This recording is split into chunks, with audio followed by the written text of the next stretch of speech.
Saludos, soy Jesús López y hoy les voy a hablar sobre los procesamientos de datos. ¿Qué es el procesamiento de datos? Pues bueno, es una técnica de recolección de datos de entrada en donde la información se valora y se organiza con el fin de obtención de información útil, en donde el usuario puede tomar decisiones o llevar a cabo acciones basadas en dichos datos. Ahora pasaremos a definir las etapas del procesamiento de datos. El paso 1, que es la recopilación de datos, es la recopilación de todos los datos de fuentes de almacenamiento disponibles que contengan información de calidad. Vamos con el paso 2, que sería la preparación de datos. En este punto comienza la preparación para la organización, la detección de errores y el descarte de información incompleta o información vacía. De este modo se pasará a seleccionar solamente la información puntual y la información necesaria que será utilizada para el trabajo de recopilación y procesamiento de datos. Vamos con el paso 3, la introducción de datos. En este punto ya los datos que han sido previamente seleccionados ahora son enviados a sus destinos correspondientes y serán traducidos a un lenguaje entendible. Vamos con el paso 4, que es procesamiento o limpieza de datos. Ya en esta etapa, los datos seleccionados y preparados por las etapas anteriores son finalmente preparados y optimizados para ser utilizados finalmente en su ejecución. Esto se debe a través de algoritmos de programas de herramientas de programación, a la que podemos denominar Learning Machine. Vamos con el paso 5, la interpretación de datos. Ya en este punto, toda la información analítica ha sido procesada. De todos los pasos anteriores obtendrás el resultado y será traducido a un lenguaje que sea totalmente entendible para ti y para todas las personas que requieran esta información. En este proceso analítico ya podrás tratarlo con mayor eficiencia, rapidez y eficacia. Vamos con el sexto y último paso, el almacenamiento de datos.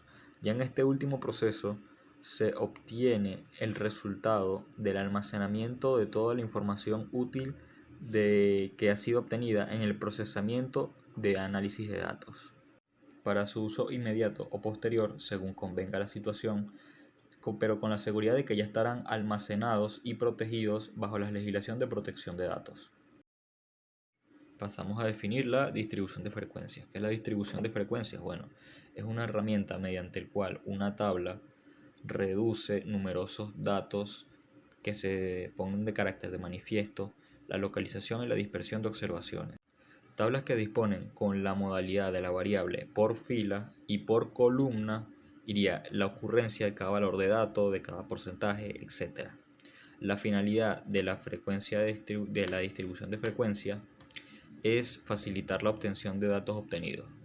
Pasaremos a explicar los tipos de distribución de frecuencia. Pasamos con el primer tipo, que es la frecuencia absoluta.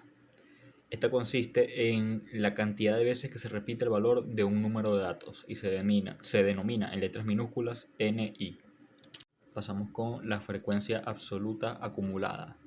Esta sería la suma entre las frecuencias absolutas. Pasamos con la frecuencia relativa, que sería la cantidad que se repite un conjunto de número de datos, pero el total lo expresamos en porcentaje. Y finalmente estaría la frecuencia relativa acumulada, que sería la suma de las frecuencias relativas.